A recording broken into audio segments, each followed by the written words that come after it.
Actually, I didn't have too many talents, you know. I was quite good in drawing and I was quite good in tinkering and repairing stuff. So one day I came across this school where they did these drawings and they did model building.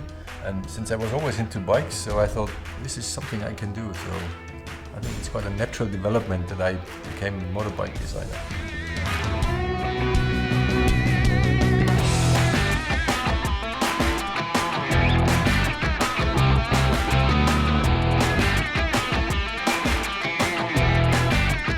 I always draw. I mean, if you look at my old school books, they're all full with sketches and doodles. And it's not even conscious. It's kind of a flow, it just happens.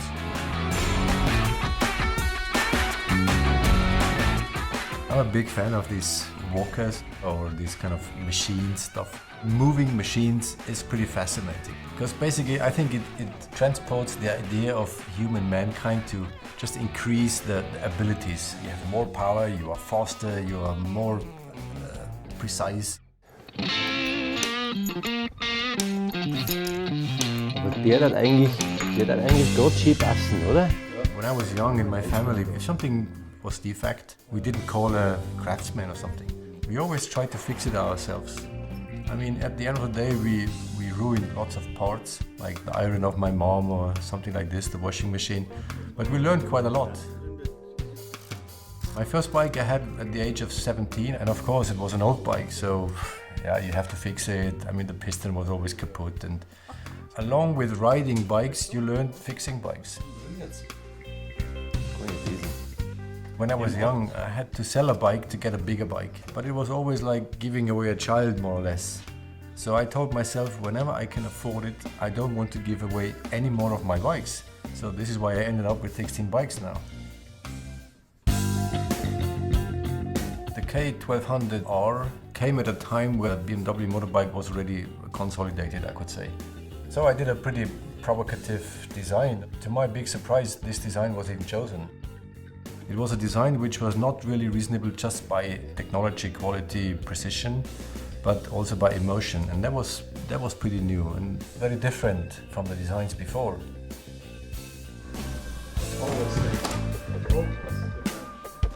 Okay.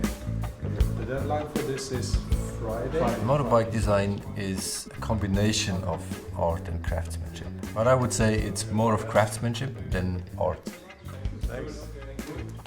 I think you have to have a big understanding of how a motorbike works, what is underneath an engine cover, what is behind this fairing thing.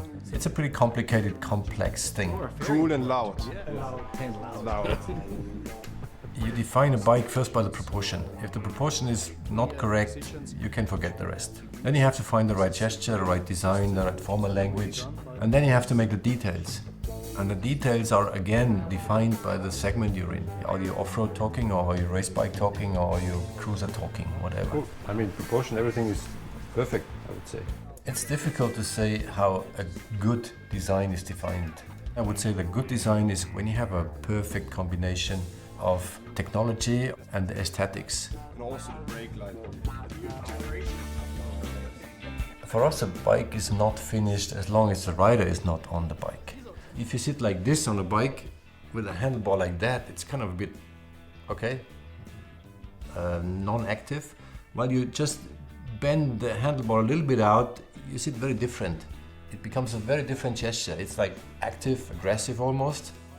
And of course it transports your image and your feeling and your mindset to the outside. A motorbike is the biggest accessory you can wear.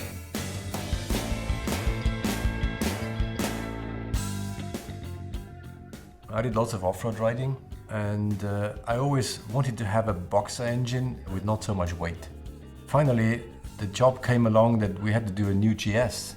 Basically, I did the bike I wanted to do for me. That was actually the R1200 GS. I really believe that R1200 GS was the bike which put BMW Motorrad on the map of global motorbike manufacturers. It was actually the best sold plus 750 bike worldwide.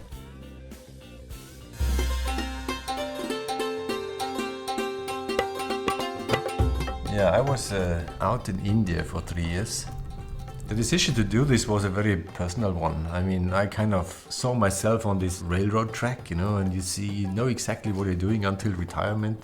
And I was a bit scared about this, so I thought I want to do something else for a certain time. So I worked in Bajaj Auto Limited, which is a very well-known company in India. They build 5 million bikes per year. I was Vice President R&D Product Design. Every day you see something really exciting, something really cool. It was a big adventure somehow to me.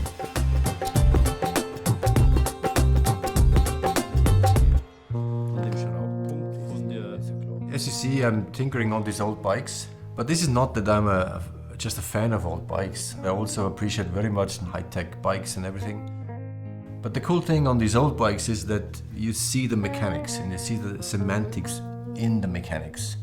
You have lots of these gadgets nowadays, like computers, telephones. They work perfectly, but you do not see how they work. And this is something which is inherent to mankind. You want to see mechanics. It's for the belly somehow. The virtual stuff is more for the brain. And you have to have a balance somehow on these things. To a certain extent, mechanics is the luxury of the future. Good. I actually customized an R51. I mean, this is like 10 years ago or something.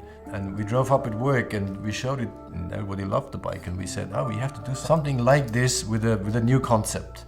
And then we did this show bike, this custom concept. It took a while, but we achieved it finally on the R9T.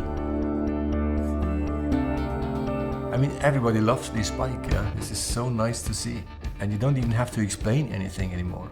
Our claim, like precision and emotion, this is kind of self-explaining on the bike, which is, I think, also a milestone in the company's history. I think in 10 years we will look back and say, man, this is a real cool bike we did. When you go home after like an 8 or 10 hour day and you do the same stuff what you do at work, it's probably a dream job, yeah.